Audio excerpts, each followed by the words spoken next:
resistant exercises on strength, functional capacity, and muscle fitness in middle-aged adults, a pilot study.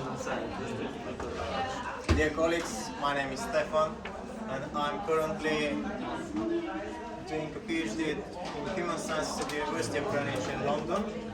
And my poster presentation will highlight some aspects of my PhD thesis.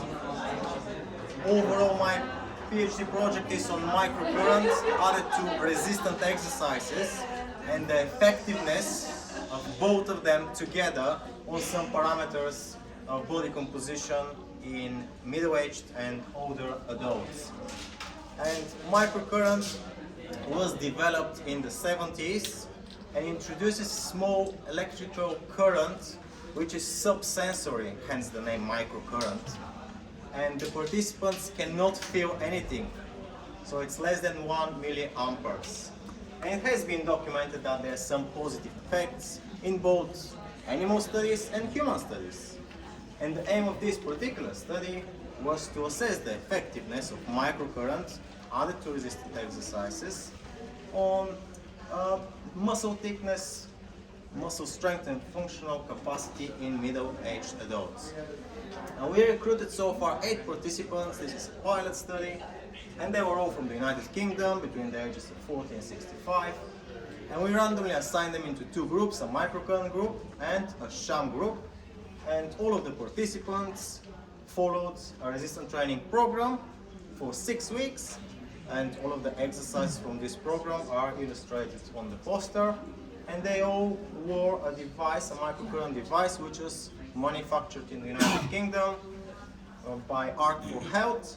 They wore the device for 3 hours every day during this 6 period of intervention, and before and after the study we measured some parameters. We measured strength of lower body and upper body by using these dynamometers shown on the poster, and also we measured muscle thickness by using musculoskeletal ultrasound. And the results showed that there was a significant increase in lower body strength in the microcurrent group only.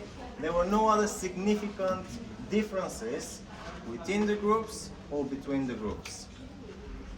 But it's important to mention that the effect size was more favorable for the microcurrent group, and therefore we can conclude that microcurrent treatment post-workout appears to favor the benefits of resistant exercises. But of course, further research should be done with more participants to actually conclude these findings. Thank you very much for your time.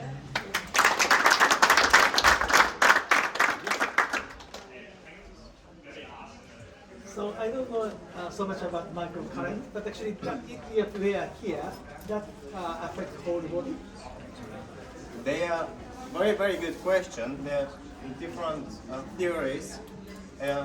Some of the studies are showing a local effect. So some of the studies use this device after exercises or in combination with exercises on the abdominal area of the participants, and they found significant decrease of body fat. So that was a local effect. But also there are some ideas that it might help whole body, and the goal of this study obviously is to look at this area. Thank you for the presentation. It's interesting that the device on the arm improved the strength, and actually just by looking at it, the strength, I mean the effect size is massive, it's 1.8. Would you think that if you had more than 4 participants in a group, that would be different? Do you think it's maybe the small sample size, or there was an effect?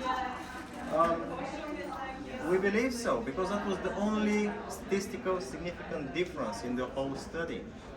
It's also good to mention that all of the tests, we found that the microcurrent had better results. They were not significant, but they were better results in comparison to the sham group. So we're hoping that when we're able to recruit more people, we can conclude more about the findings. This was more way after my visit. Can I ask you one more? Listening? So if they're wearing this microcurrent during exercise, is it better? In this particular project, we're using it post-workout. Yeah.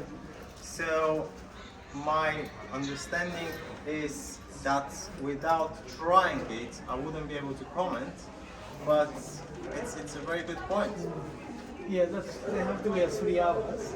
So could it be including the exercise time, right?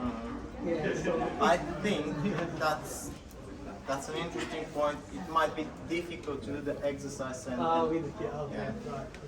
and keeping the device. Okay. Thank you.